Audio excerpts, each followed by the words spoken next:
Good evening, everyone, and welcome to our live coverage of the latest mission from Vandenberg Space Force Base. I'm Will Robinson Smith. Will be providing our commentary for the duration of this coverage. We are broadcasting in part from Spaceflight Now news studios in the Kennedy Space Center. I am rounding out our weekend of launch commentary from here in Southern California. Unfortunately, not right at the Vandenberg Space Force Base. Perhaps we'll be able to manage that for another time and another opportunity. But it is good to be with you all this evening as we are preparing to see the launch of a Falcon 9 rocket, sending up, as you can see here on the slate, the Arctic Satellite Broadband mission. This is a pair of twin satellites going up on a joint mission for a few different partners. Principally, this mission was contracted by Space Norway on behalf of the Norwegian Armed Forces.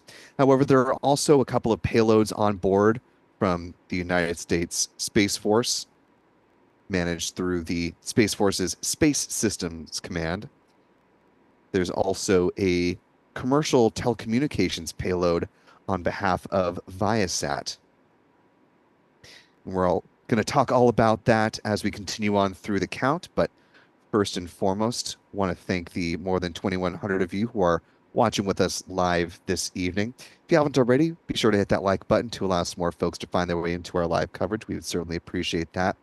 I also want to thank the folks behind the scenes that are making this coverage possible. Our thanks to our Spaceflight Now editor, Stephen Young, who is running the technical operations of the broadcast. Of course, our photographer is Adam Bernstein. Michael Kane have the evening off as this is a California-based mission. They'll be back in action before you know it. Of course, we had the scrub earlier today of the Starlink 10-7 mission, so our Adam Bernstein will be up bright and early to help support that launch. Taking a look back on the East Coast at Historic Launch Complex 39A, where that Falcon 9 still ready and waiting to launch. SpaceX did not give a reason as to why this mission scrubbed 46 seconds before it was ready to lift off. Rather, just simply said that they had paused the launch at that point, but that they are preparing to target a liftoff tomorrow morning with a launch no earlier than 6:37 a.m. Eastern. And that would be 10:37 UTC for our friends around the world. But popping over here to the West Coast, you can see the Falcon 9 in this still image from SpaceX of this Falcon 9 getting ready to launch. As I mentioned, the ASBM mission, the Arctic Satellite Broadband mission, which is bringing connectivity to a northern polar region. And it is using a unique orbit to do so, which we'll be talking about as we continue on through the count. Liftoff here set for 7:02 p.m. Pacific. That is 10:02 p.m. Eastern for our friends back on the East Coast and 02:02 UTC for those joining around the world. Also want to thank Callistia Lee and Astro Jen for popping in here for moderator duties alongside Astro Joe. If you see any of the other moderators pop up, be sure to give them a hello and how do you do.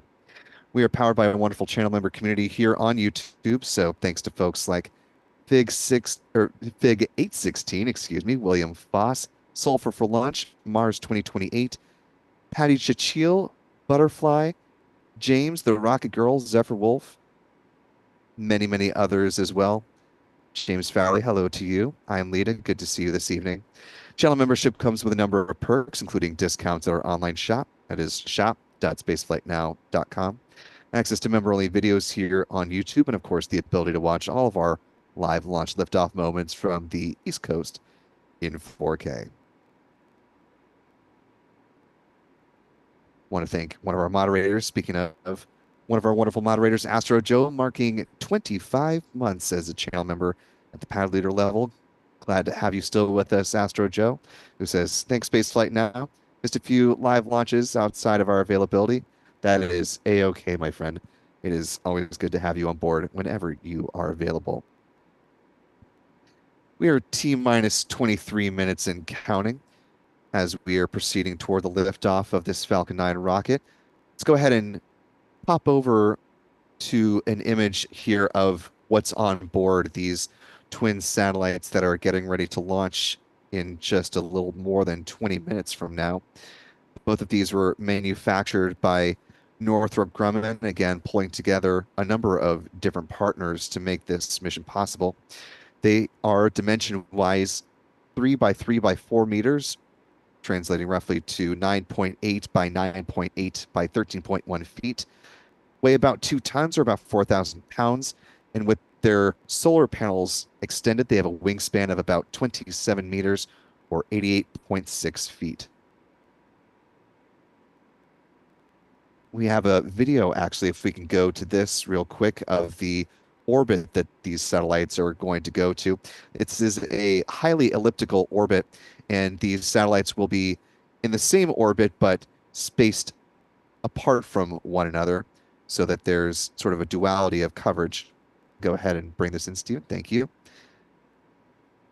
According to Space Norway, they use what's called a 3 apogee period, with the highest orbital altitude being 43,500 kilometers. The lowest, which you see there at the bottom of your screen, thanks to this Space Norway animation, of about 8,100 kilometers. I know it's kind of hard to tell exactly how far apart in this approximation these satellites are. Roughly 8 hours, and they orbit at a 63-degree inclination. This program began back in 2019, again from Space Norway, bringing on a multitude of partners for the capabilities that these 2 satellites will bring, again, to that northern polar region where you can see the beams that are steerable pointing down towards. The communications component of this, again, coming from the company Viasat. Each satellite has what they call Global Express, that being with an X, capital X. These are Ka-band payloads, which, and I'll quote them here, allow them to, quote, provide seamless broadband to aerospace, maritime, and ground users using or operating in the. This will be the first time that the Viasat network incorporates payloads into this orbit, providing dedicated Arctic coverage. And we'll talk a little bit more about the other payloads on board as we continue on through the count. Currently T-minus 20 minutes, 6 seconds and counting. At this point, the rocket is preparing for the second stage liquid oxygen load, so we've just begun the so-called big vent there at the strong back. Happens as the feed lines are being chilled. Let's go ahead and pivot over to the launch countdown timeline, let you know some of the milestones that we've already passed and what's still on the docket for this Falcon flight as SpaceX is continuing to track towards that 7:02 a.m. departure time. Of course, the countdown begins, as it always does, with the Falcon 9 rocket at about the T-minus 38-minute mark, when the SpaceX launch director will verify the go for the start of propellant load. That process begins with 2 events simultaneously. At T-minus 35 minutes, they load both RP-1, or rocket-grade kerosene, as well as liquid oxygen into the first stage. RP-1 goes into the first and second stages of the rocket. T-minus 30 minutes, they begin loading a cryogenic helium onto the pressure vessels on the first stage. Helium is used to pressurize the main propellant tanks during flight. That same process comes up on the second stage at about the T-minus 26-minute mark. T-minus 23 minutes, loading of second stage kerosene wraps up, and at T-minus 20 minutes and 50 seconds, that milestone that I was just speaking of, strong back chill down process and the so-called big vent gets underway. Wraps up at about T-minus 16 minutes and 30 seconds, setting up for a second stage liquid oxygen load to begin right at that 16-minute mark, which is our next big milestone that we're coming upon. T-minus 7 minutes, the chill down of the 9 Merlin 1D engines gets underway, and that involves flowing a small amount of liquid oxygen through the plumbing and the turbo pumps. And that's important because it helps protect the engines from the risk of thermal shock and damage during the startup sequence. About 6 minutes before liftoff, the first stage kerosene tank should be full. Then at T-minus 4.5 minutes, the strong back retract sequence begins. A little bit different here at Vandenberg as opposed to either at Kennedy Space Center or Cape Canaveral Space Force Station. Starts the same with the clamp arms underneath the payload fairings opening up. But here at Vandenberg, the transporter erector, or the strong back, will recline about 13 degrees, as opposed to a degree and a half on the East Coast. Stays in that position until liftoff. 3 minutes out, first stage liquid oxygen loading completes. 1 minute later, second stage LOX load wraps up, and at that point, Falcon 9 is fully loaded with 1 million pounds of propellant. In the final 60 seconds, control of the countdown is handed over from the ground sequencer to the Falcon 9's onboard flight computers. The propellant tanks are brought up to flight pressure. The SpaceX launch director will give their go for liftoff at 45 seconds out. The engine ignition command is issued at T-minus 3 seconds. Of course, if all 9 Merlin 1D engines are healthy and ignite, the command will be issued for the hold down clamps to release the Falcon 9 rocket. The T0 time here with this mission at 7:02 p.m. Pacific, 10:02 p.m. Eastern, and 02:02 UTC. Or in other words, T-minus 16 minutes, 39 seconds.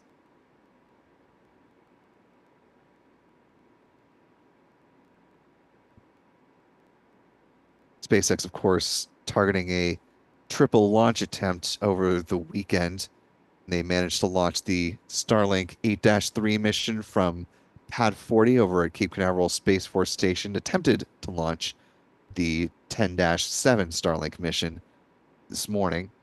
Again, they got down to the 46-second mark before that scrub was called, and that launch, if you're just joining us, has been rescheduled for tomorrow morning at 6:37 a.m. Eastern, 10:37 UTC. So be sure to join us back for our live launch coverage of that mission. Again, beginning, of course, an hour prior to liftoff. As we are preparing to get some live views of the rocket, before we do, let's go ahead and hit on the trajectory of this Falcon 9 rocket and where it's going to fly once it departs from Vandenberg Space Force Base.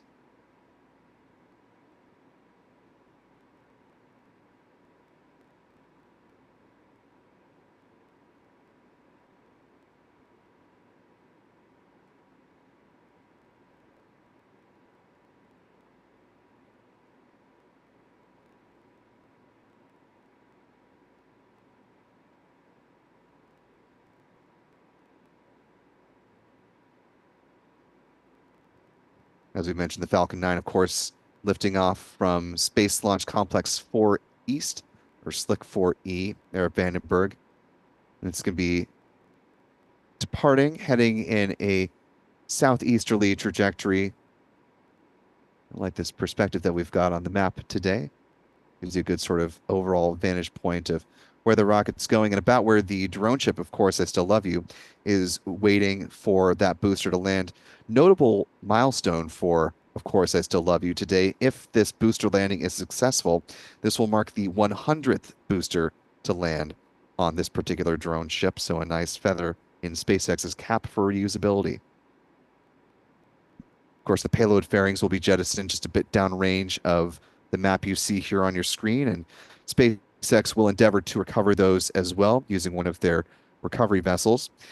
It splashed down in the Pacific Ocean under the support of parachutes and will be, again, brought aboard those recovery vessels since they save about $6 million per recovery effort. So an important part of their business model to do so.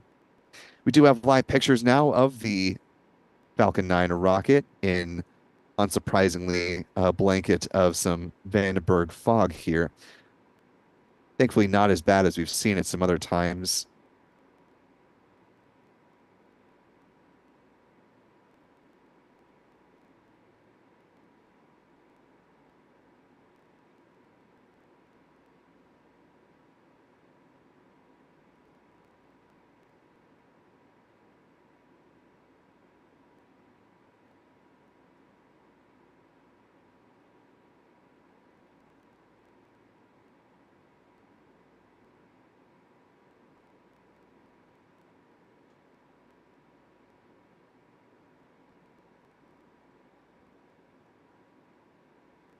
As we continue on with our live launch coverage today, want to thank the now more than 7,000 of you who are watching with us live. you haven't already, be sure to hit that like button. It certainly is helpful in allowing more folks to find this live launch coverage as we continue to roll along. Also, you can use the YouTube Super Chat feature if you have a comment or question about this mission or other happenings in space. Your comment or question is appropriate to be read on our show. We'd love to bring you into the chat here. So we'll keep our eye out for some relevant comments as we continue to step through this countdown process.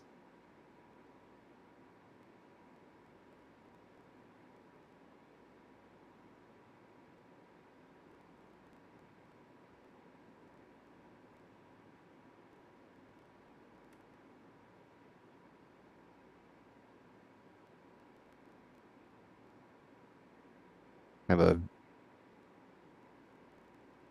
talk about the um, payloads on board the spacecraft here as SpaceX is playing a promotional video right now. Of course, the other main customer that is on this mission is the U.S. Space Force, again, coordinated through the Space Force's Space Systems Command. A couple of payloads that are on board here, the first being the Enhanced Polar Systems Recapitalization, or EPS-R payloads, one for each of the satellites, both built by Northrop Grumman's Strategic Space Systems Division. And they're described as, and I'll quote them here, an extremely high frequency, or EHF, military satellite communications system, which is designed to provide secure 24/7 anti-jam, low probability of detection slash intercept communications for U.S. forces operating in the Arctic region. Something that the Space Systems Command says was a real value savings for the United States, since instead of having to create the whole system on their own and contract Northrop Grumman in its entirety, they save about, their estimate is about $900 million by being a hosted payload instead of flying a dedicated mission. They also argue that by going this route, this puts this technology in operation about 3 years ahead of schedule had they gone a more traditional route. Taking a look now at some video of the manufacturing of the spacecraft, again, built by Northrop Grumman.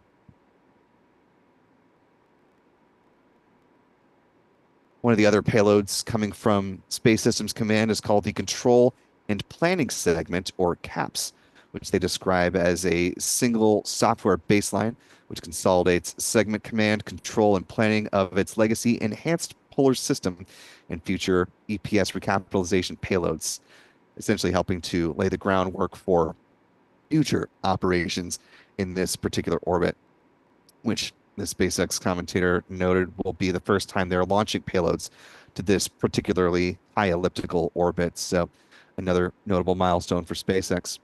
One other that I'll note, as we're now T minus 9 minutes, 25 seconds and counting, is that the Falcon 9 rocket that is launching this mission, which happens to be tail number B1061, is flying for its 22nd time with this mission. And that'll make it the flight leader alongside the first booster to get that milestone. That was B1062. SpaceX, of course, is working towards certifying both its boosters as well as its payload fairings for up to 40 flights apiece. Go ahead and take a moment to run through quickly the booster history before we see it fly for its 22nd time. Its first mission happened to be a very important one, the first full 6-month crew rotation mission that SpaceX launched to the ISS. That was, of course, Crew 1 back on November 15th, 2020. It was back in action again with Crew 2 the following year on April 23rd. That was followed by Sirius XM 8 satellite launching in June of 2021. Another mission to the International Space Station was up next. That was the Commercial Resupply Services, or CRS, mission number 23 that launched on August 29th, followed by IXBE, which was an X-ray observatory that was launched on December 9th of 2021, followed up by some Starlink. launches. First, Starlink 4-7 on February 3rd, the first of the Starlink flights for this particular booster. Then launched Transporter 4, a rideshare mission for SpaceX from Pad 40 on April 1st. No fooling, back in 2022. That was followed by its second rideshare mission, Transporter 5, on May 25th, 2022. Globalstar FM-15 on June 19th, followed by Starlink 3-3 on August 12th. Aeros C3 satellite on December 30th, and we'll step through these maybe a little more briskly since we're just about 7 minutes before liftoff now. Starlink 2-7 on March 3rd, 3-5 on April 27th, 2-10 on May 31st, 7-1 on August 22nd, 7-5 on October 21st. The project 425 project mission for South Korea on December 1st, 2023. Moving into this year, we had Starlink 7-10 on January 14th. Got so many missions, we had to go to a third column on this one. 7-15 on the Starlink front on February 23rd. Worldview Legion satellites number 1 and 2 on May 2nd. And most recently, we had Starlink 8-8 on June 8th. Which brings us to the launch. If, Stephen, we can pivot over to this view. Oh, you saw it very briefly, but that was the launch configuration of the satellites that are launching today. Those twin Arctic satellite broadband mission satellites. A little bit of an overview here of the Falcon 9 rocket with some graphics courtesy of SpaceX. See there the second stage powered by, of course, the Merlin vacuum engine, or the MVac engine, which produces more than 200,000 pounds of thrust. It burns the same propellant mix, kerosene and liquid oxygen, same as the first stage.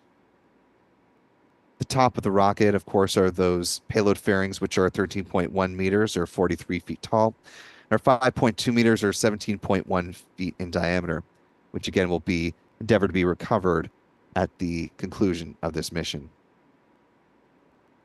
Just beneath the second stage is the inner stage, which is a composite structure consisting of an aluminum honeycomb core, which is surrounded by carbon fiber. It has deployable hypersonic grid fins, which are essentially titanium winglets that provide stability and steering as the Falcon 9 comes back through the atmosphere, tail first like a big old dart, heading today towards the drone ship. Of course, I Still Love You. At the top of the inner stage are 3 mechanical latches that attach to the second stage. And speaking of that drone ship, we have a nice live view of course, I Still Love You. Again, looking to see the 100th landing on that booster. 22nd for this particular booster, B1061. The majority of the Falcon 9, of course, consists of the first stage booster, which, given the name of Falcon 9 from the 9 Merlin engines, which burn, same as the second stage, RP-1 or rocket-grade kerosene, and produce 1.7 million pounds of thrust.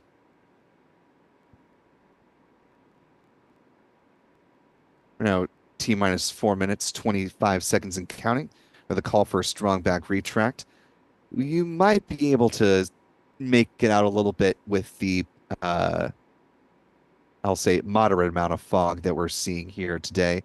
Hopefully there will be a view a little bit higher up close to the payload fairings, and you can see those clamp arms when they start to open up and the transporter erector begins to recline back.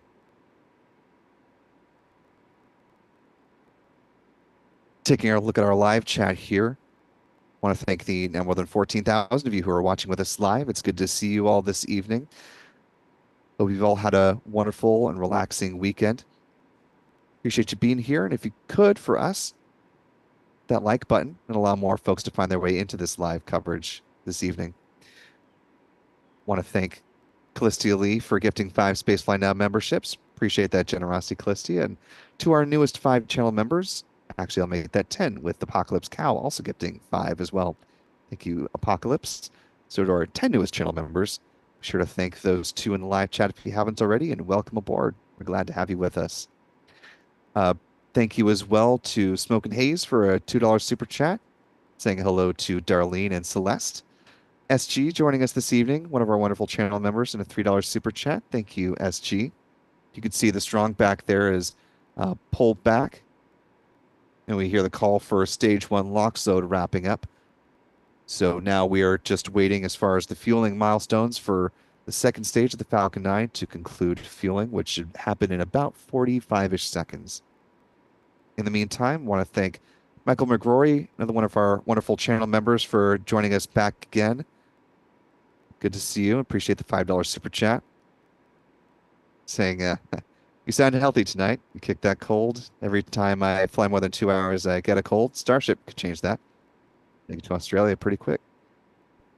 Yeah, it's not quite a cold, more just allergies from, I think, flying from coast to coast and working some long days out here. But broadly speaking, feeling just fine. Thanks for the concern, Michael. We're now T-minus 2 minutes, 6 seconds, and counting. Again, coming up on the call for the conclusion of second stage LOX load.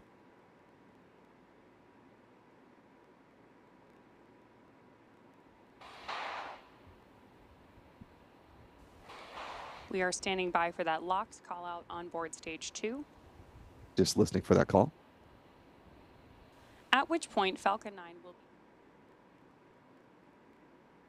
There's that call. And we did just hear that call. So now the Falcon 9 is fully loaded with 1 million pounds of propellant. As we come into the final minute and a half here.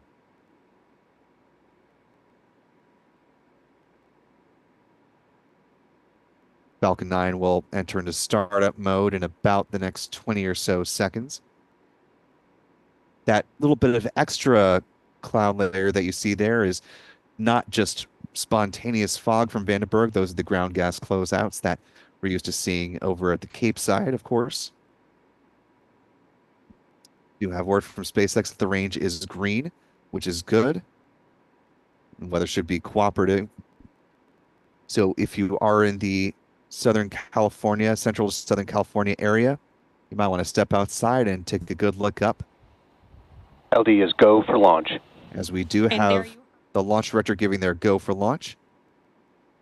Go ahead and just listen in a little bit more closely for just a second, since we did have a scrub right about this time back on the West Coast, but the count is continuing here, so all seems to be well with this particular Falcon 9. We are now just about 20 seconds away from liftoff. T-minus 15 seconds. 15 seconds. And here we go. 10. In 10, 9, 8, 7, 6, 5, 4, 3, 2, 1. Engine ignition and liftoff of the Falcon 9 rocket, sending up a pair of twin satellites to a highly elliptical orbit for the Arctic Satellite Broadband mission.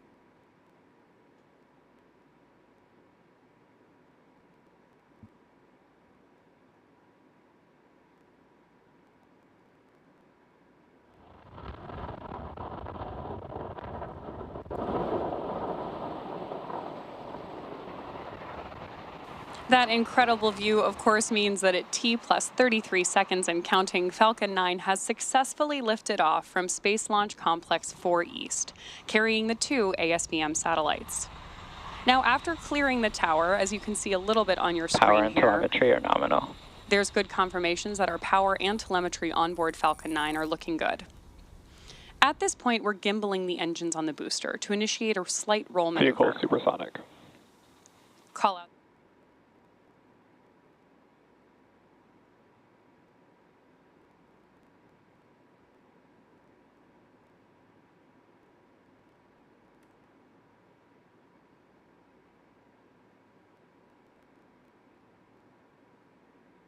Which means we're shifting.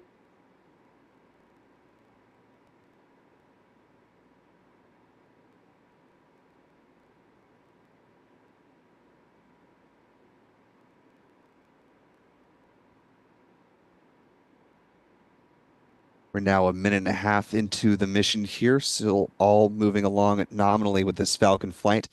A beautiful ascent from the California coastline. Hopefully those in the Southwest got a nice little show on this ascent. We're coming up on a few different events in fairly rapid succession here.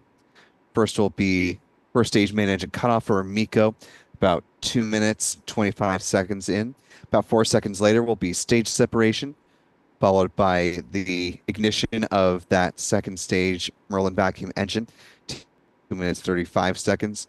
Then the fairings will be deployed at T plus 2 minutes and 55 seconds. Seeing some views of that Merlin vacuum engine inside the inner stage there on the right-hand side of your screen. Of course, the continuing burn of the first stage about to hit MECO.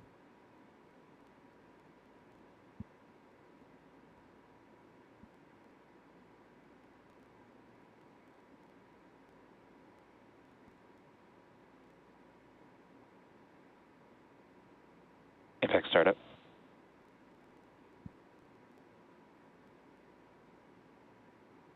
And just a quick clarification, I was pulling from the Starlink timeline of events. We were actually going to see fairing separation at about T plus 3 minutes and 23 seconds here. So still just a little bit to go, about 10-ish seconds before the fairings are deployed.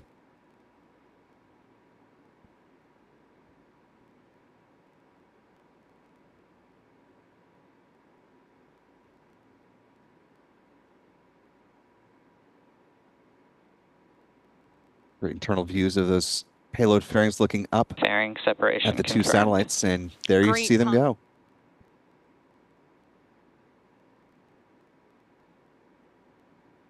The two Arctic satellite broadband mission satellites now exposed to the vacuum of space for the first time on this mission as we approach the 4-minute mark in this flight.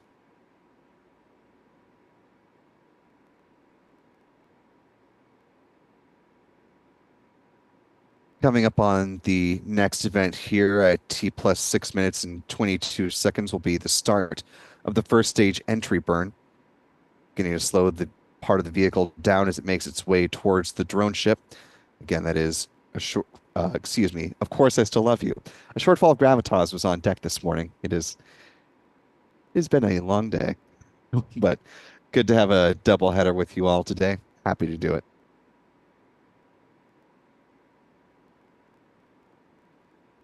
Now less than 2 minutes away from start of that entry burn. Burn will last about 23 seconds in total.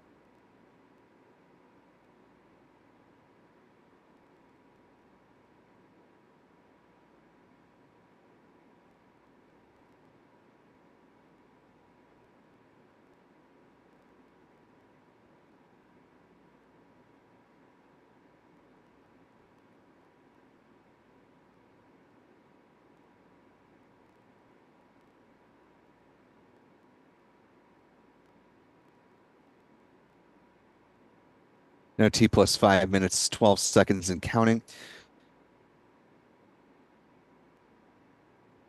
Just to note those little white pulses that you're seeing in between the hypersonic grid fins.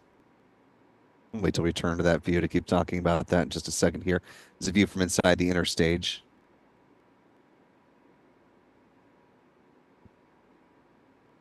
And now we'll look from the onboard cameras on the Falcon 9 second stage. Of course, important to toggle back and forth to provide ongoing views of both sides of the engine to ensure it's getting a good burn and there's nothing off nominal. Again, those pulses in between the grid fins are the cold gas thrusters, which help adjust the attitude of the first stage booster, making sure it continues on the right trajectory, heading down towards the drone ship. A little more than 6.25 minutes into flight here. We're just coming upon the start of that entry burn.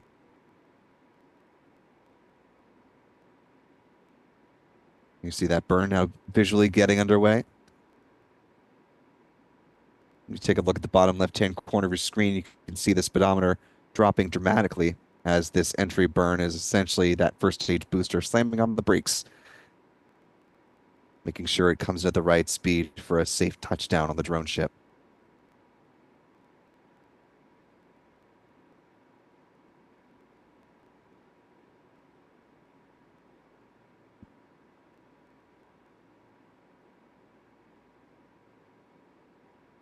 The next milestone, which for a Falcon flight, which would happen after the landing of the first stage booster, is going to be SECO 1. That'll be the conclusion of this first burn for the upper stage engine. That's coming up at T plus 8 minutes and 14 seconds, and that'll be followed just a few seconds after that by the start of the first stage landing burn.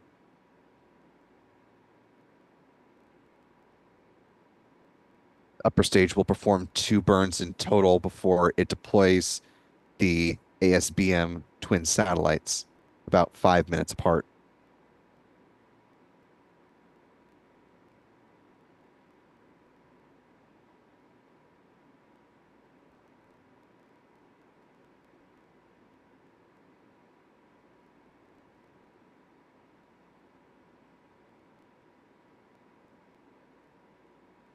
Now coming up on the 8-minute mark, we're just about 10 seconds away from the start of that point where the second stage engine will cut off. Again, followed seconds later by the landing burn beginning.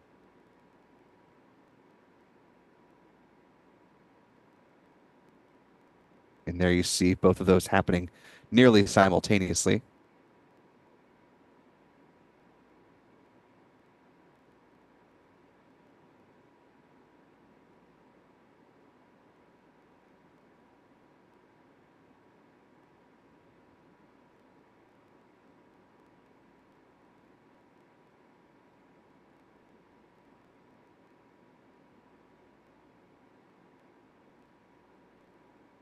And of course, a picture perfect landing of the booster B-1061, landing for a 20-second time, marking the 100th booster landing on the drone ship. Of course, I still love you.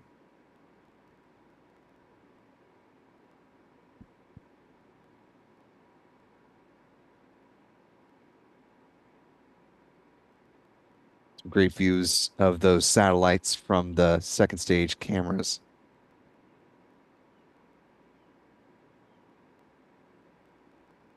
Now, at this point, the upper stage has entered into a coast phase, which will last until T plus 36 minutes, 47 seconds. And then there will be a burn lasting about 40 seconds in total.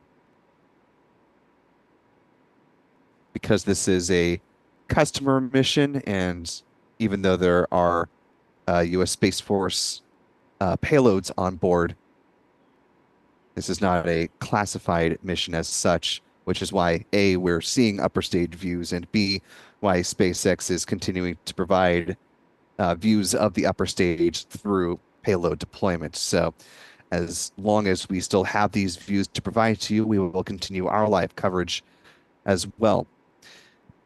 We'll take the time now, though, to hop back over to our live chat. Really appreciate the nearly 21,000 of you who are sticking around through satellite deployment. It's good to have you still with us. I want to thank a few more folks for your support this evening.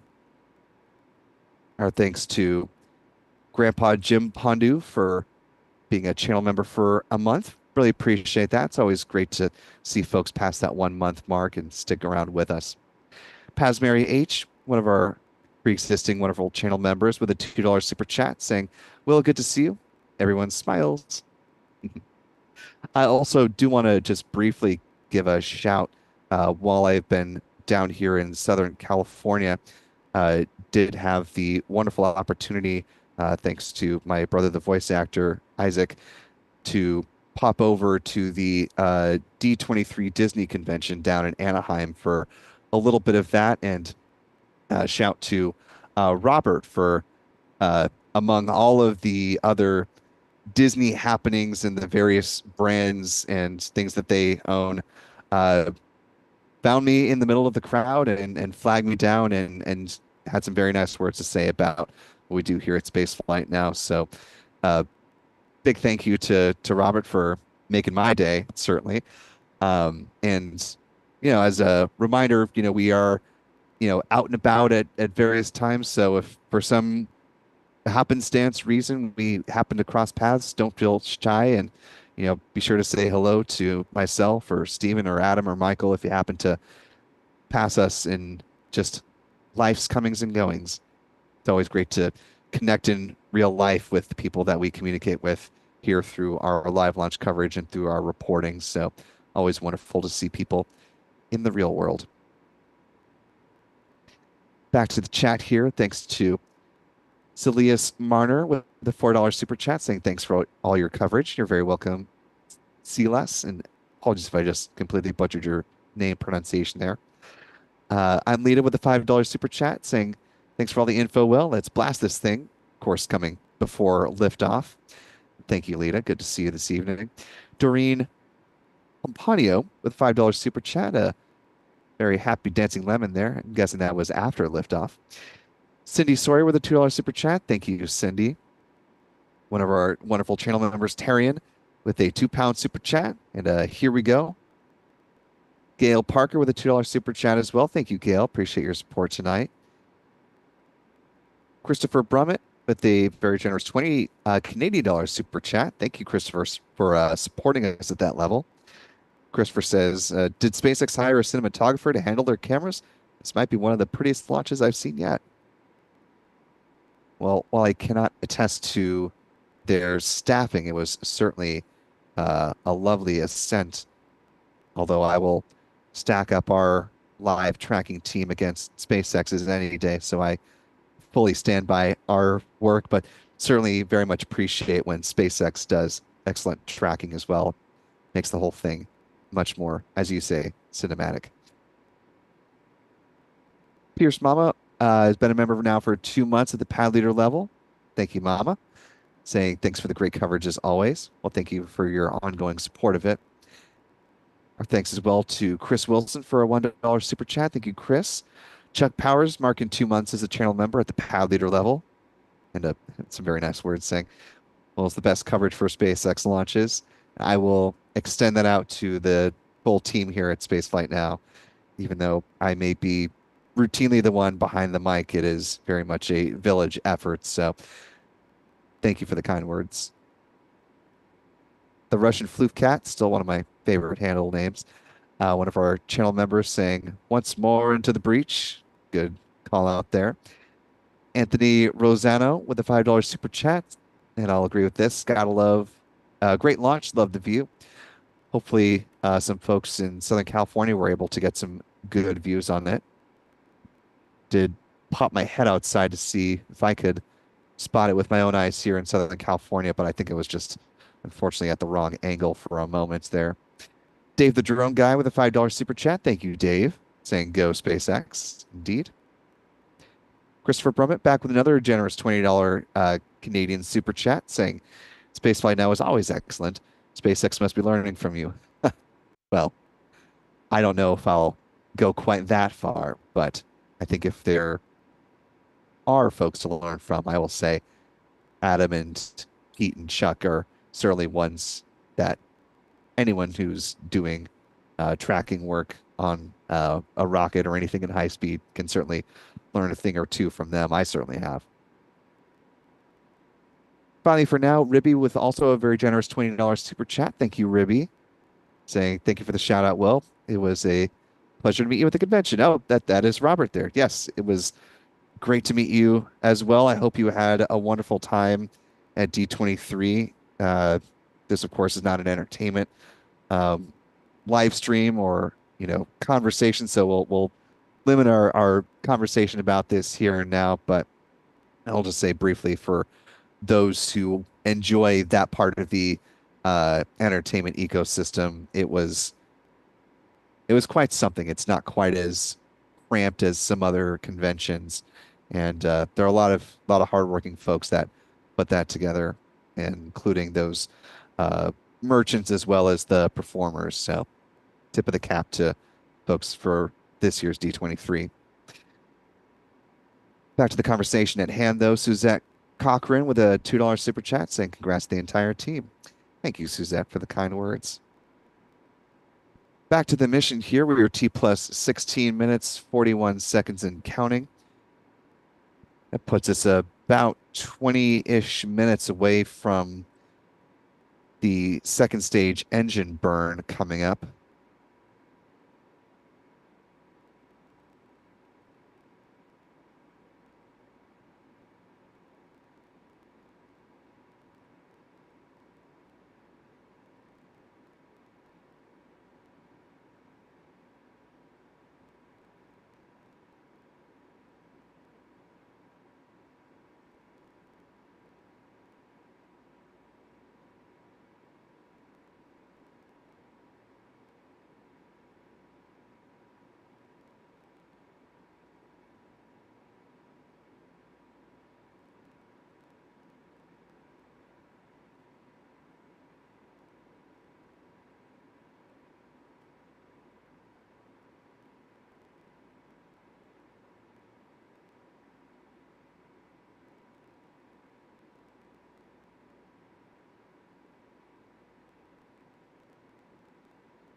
T plus 18 minutes, 18 seconds and counting. For those curious about the next mission from Vandenberg Space Force Base, of course, the immediate next one from the Cape side of things will be the next launch attempt of the Starlink 10-7 mission.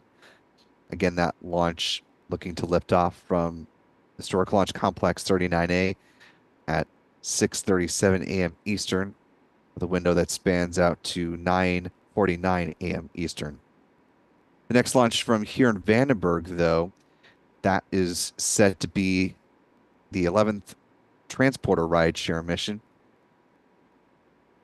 looking at a launch date of no earlier than August 16th, that particular flight. So coming up on Friday to take us into the weekend will be that rideshare mission. Again, if SpaceX and all of its customers are ready to move forward with that, of course.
One of the next launches that we're looking forward to from the Florida side of SpaceX's launch profile is the second batch of, or second set, I should say, of the Worldview Legion satellites, number 3 and 4, from Maxar Technologies. Of course, they launched the first 2 earlier this year. Looking to send up, I believe, all 6 before 2024 closes out.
Taking a look back at our live chat here, I want to thank Malcolm McFigure for a $5 super chat. Thank you, Malcolm.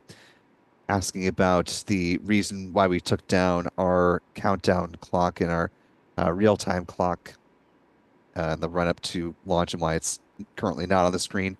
Reason being is it's essentially when we do launches from the Cape, either from the Kennedy Space Center or from Cape Canaveral Space Force Station, we of course have our own tracking cameras there, and principally through the countdown and through a great part of the launch campaign, what you're seeing comes from our cameras.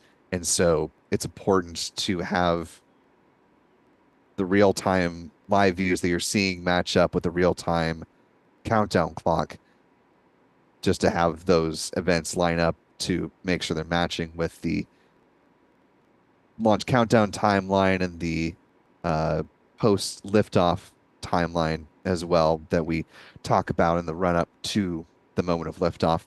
However, because SpaceX feed comes in on a slight delay, and we unfortunately at this stage don't have our own tracking cameras down there at Vandenberg or in the nearby vicinity, we feel it makes the most sense for viewer consumption for you to see the events from the timeline basically in sync, if that makes sense. So you're seeing the SpaceX count clock there at the bottom of your screen. That, of course, matches with the visuals that you're seeing from the SpaceX feed because they're all coming from the same source. So hope that answers your question. Also want to thank Anthony Hazen for a $2 super chat. Thank you, Anthony. Currently T plus 24 minutes, 33 seconds and counting. We are now just about 12 minutes and some change away from the start of the second stage, second burn, SES-2. Again, that burn lasting about 40 seconds in total. Following that, the upper stage will continue to coast again until the deployment of the ASBM-1 satellite coming up at T plus 42 minutes and 28 seconds. That'll be followed by the deployment of the second satellite at T plus 47 minutes and 38 seconds.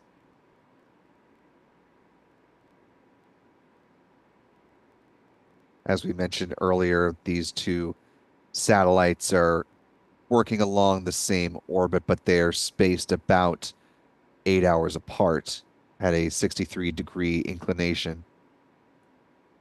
And that's to be able to provide continuous coverage of that polar region. So you can see with this highly elliptical orbit, once one sort of slingshots around to the perigee or the lowest point in the orbit, it picks up a little speed, and as it's coming up to the apogee, more than 43,000, 43,500 kilometers away from the Earth, slows down a bit, allowing time for the second satellite to catch up and provide overlapping continuous coverage in that region.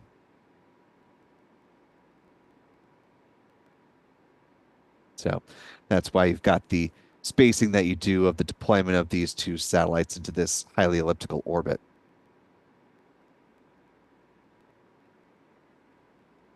Or a 3-apogee period, as Northrop Grumman calls it.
We're now T plus 27 minutes, 52 seconds and counting. This particular orbit that these satellites are launching into, called the Molniya orbit, which has its roots back in the Soviet Union, as a way to provide that type of continuous coverage into the polar region. First discovered back in the 1960s. So has a long-standing legacy in spaceflight, and now Space Norway taking advantage of that along with its partners, including the U.S. Space Force. As we were waiting views to come back to the second stage of the Falcon 9 rocket, you're seeing, looks like it's passing over the southern tip of South America right now. SpaceX has discussed and is in the process of getting some Starlink dishes on the Falcon 9 second stage. So perhaps in the not too distant future, we'll be able to see some of these customer launches where right now there are handovers between ground stations, which is why we have these periods where we don't see views of the upper stage. It comes and it goes. But as we saw with the most recent launch of SpaceX's Starship rocket and the reentry of that upper stage, perhaps there will come a day as well when views from the Falcon 9 second stage will also be continuous throughout the mission as well.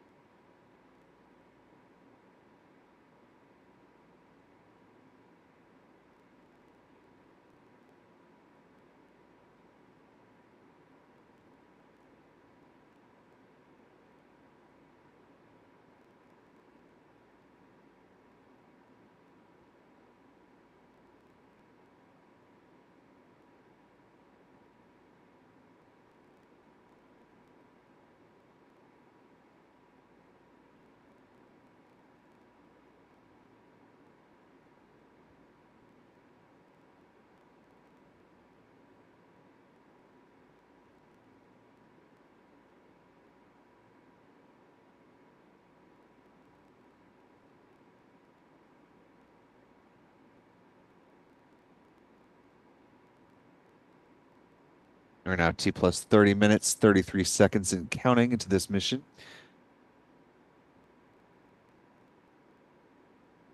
At this point, we are just about 6 minutes away from the start of that second stage burn.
Taking a look back at our live chat, I see Stephanie B has joined with us.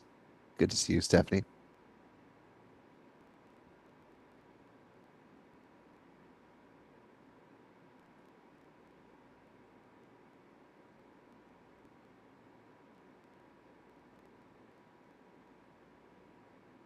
Now about 4 minutes away from that second stage burn. That burn lasting about 40 seconds in total.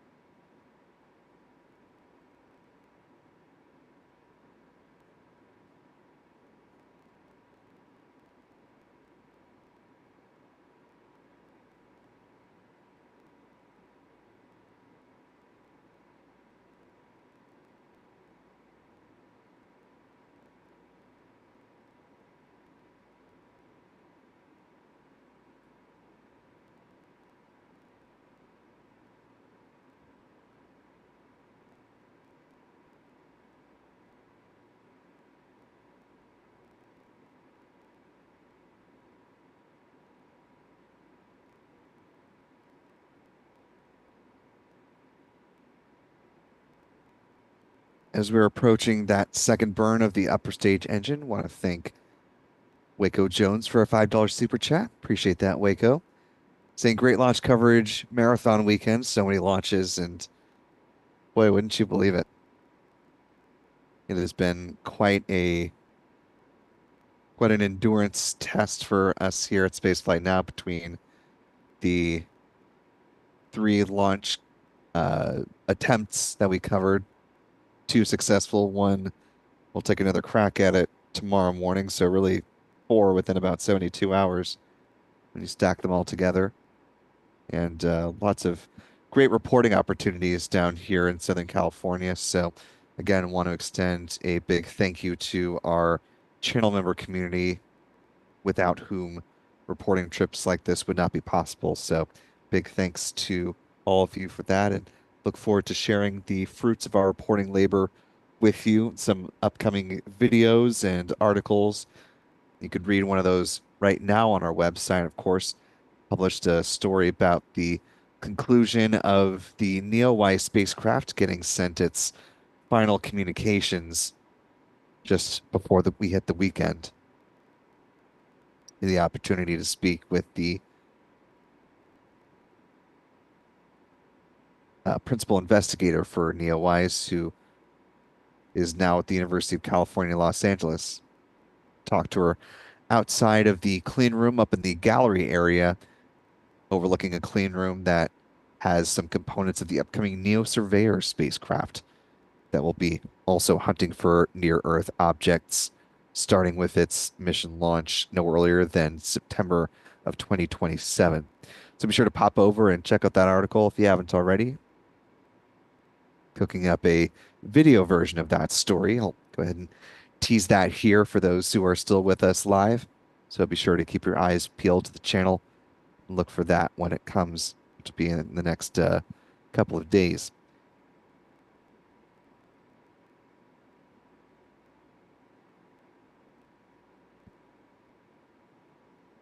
As we are just about a minute away from that second stage burn beginning, want to thank Lisa D for a $2 super chat. Thank you, Lisa. And to Jose Barrios for a $5 super chat. Thank you, Jose.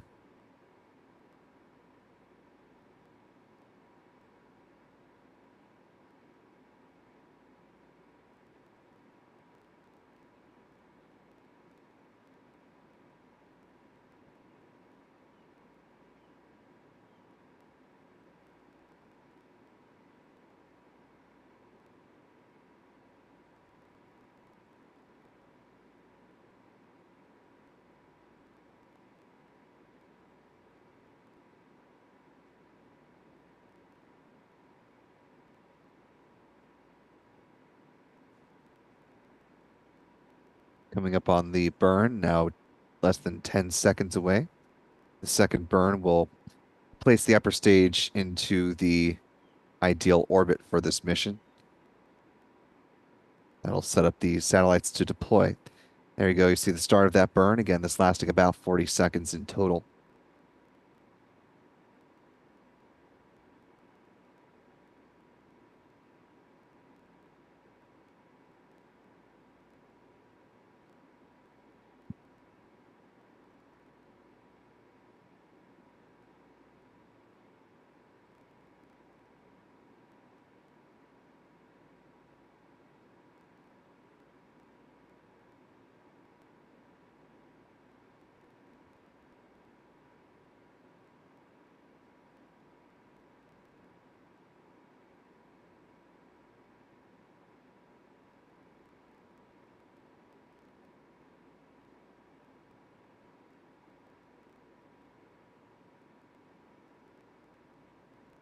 Did hear callouts for both the conclusion of this burn and good nominal orbital insertion. Now T plus 37 minutes, 55 seconds and counting.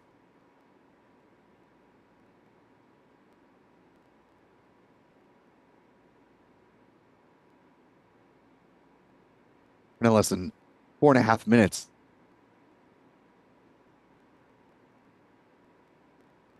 About 4.5 minutes from the deployment of the first ASBM-1 satellite. It's coming up at T plus 42 minutes, 28 seconds. The second will be deployed at T plus 47 minutes and 38 seconds. Again, to create that 8-hour separation.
Now T plus 41 minutes, 35 seconds and counting.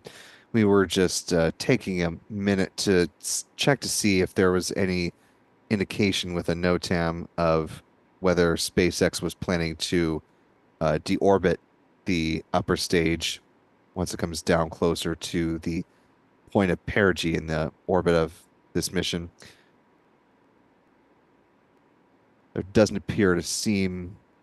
There doesn't seem to appear to be one by our estimation. Now T plus 42 minutes, 8 seconds and counting.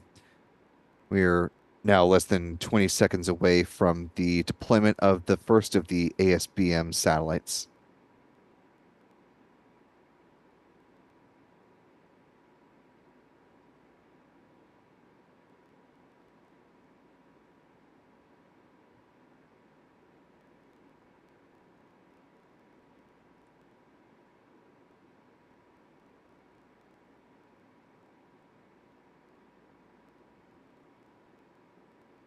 And we heard confirmation of deployment of that first spacecraft. I'm guessing it was blocked by the lower of the two, so unfortunately we didn't actually get to see it drifting away from the upper stage here.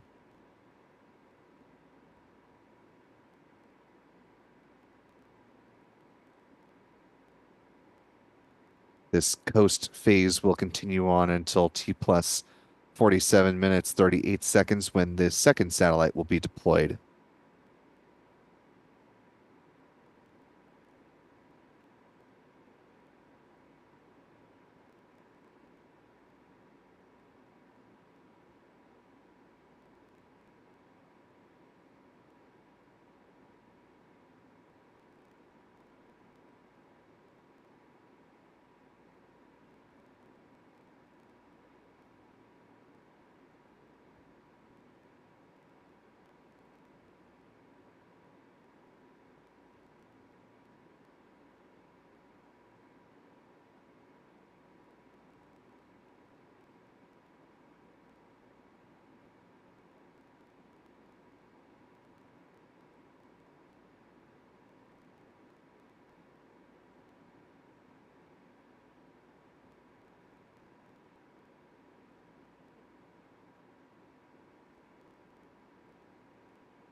And now, given a little bit of time and distance away from the Falcon 9 upper stage, we're actually getting our first views of the ASBM-1 satellite. They're just off to the left. Well, now they've pivoted away, but you could see it drifting away.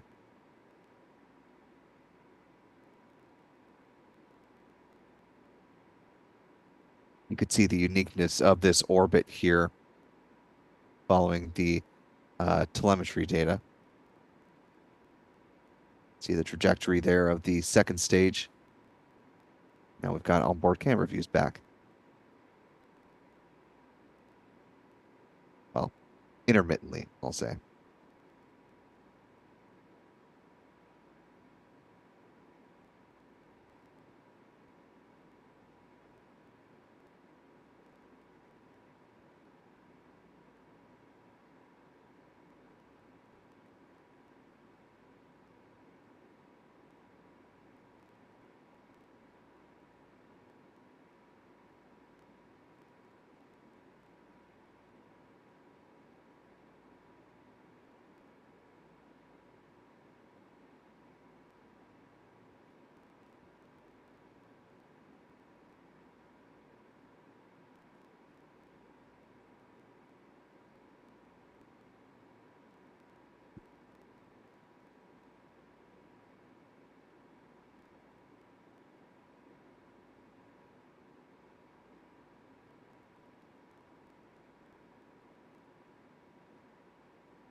We're now T plus 46 minutes, 19 seconds and counting.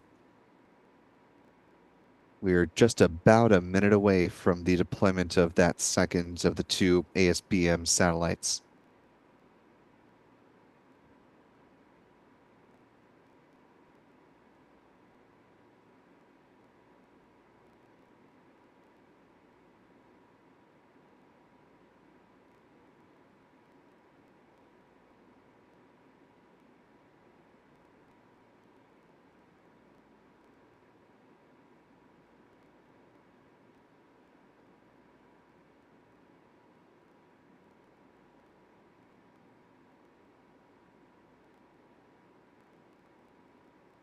Now T plus 47 minutes, 7 seconds and counting.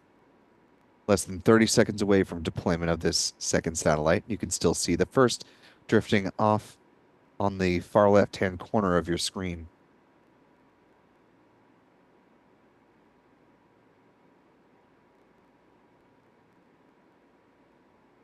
Now about 10 seconds away from deployment.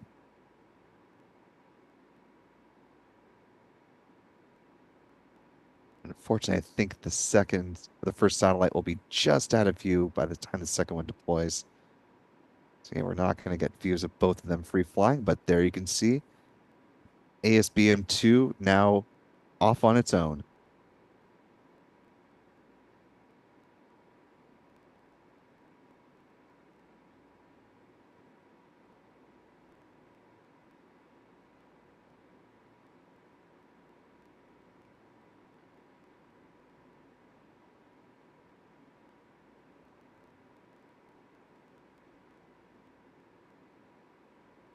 And as we continue to watch these views of the ASBM-2 satellite, we're going to go ahead and get our mission stats ready to talk about where we stand on the SpaceX front. Go ahead and pivot away towards that in just a moment here. With a good liftoff and landing of booster as well as deployment of the satellites. The primary mission here. Gonna go ahead and take a look at where SpaceX now stands.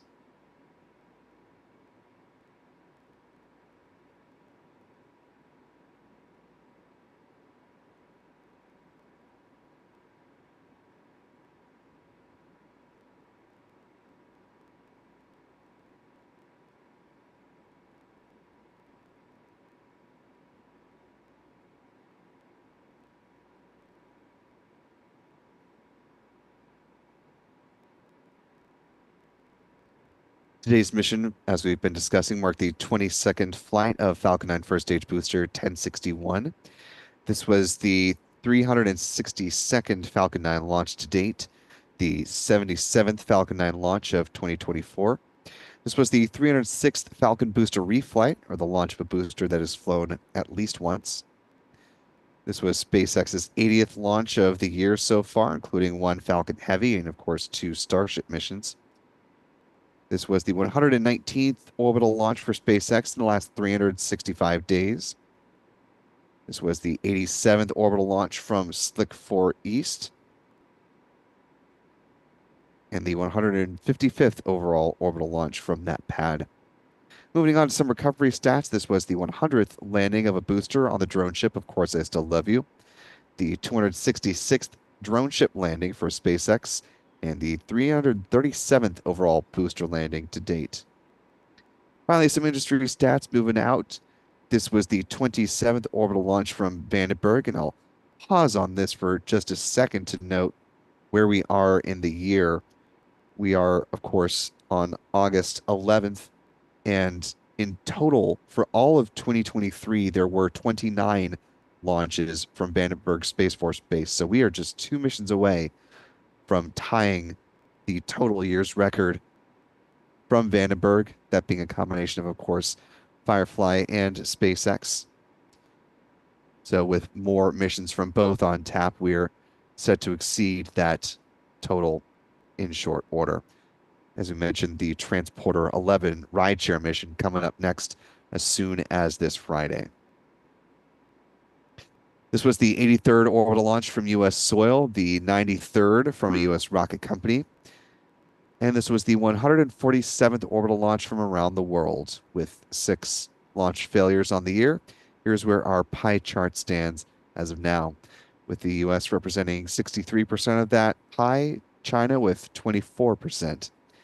You can see the rest of the breakdown down below.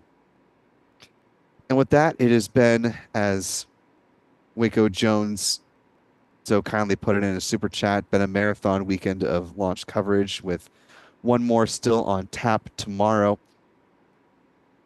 Full disclosure, I will be making my way back to the Sunshine State, so you'll be in the more than capable hands of our Stephen Young for commentary for the second time at bat of the Starlink 10-7 mission. So be sure to show your appreciation, and they'll be in for some good commentary as we get into that second bite at the apple for SpaceX on that mission.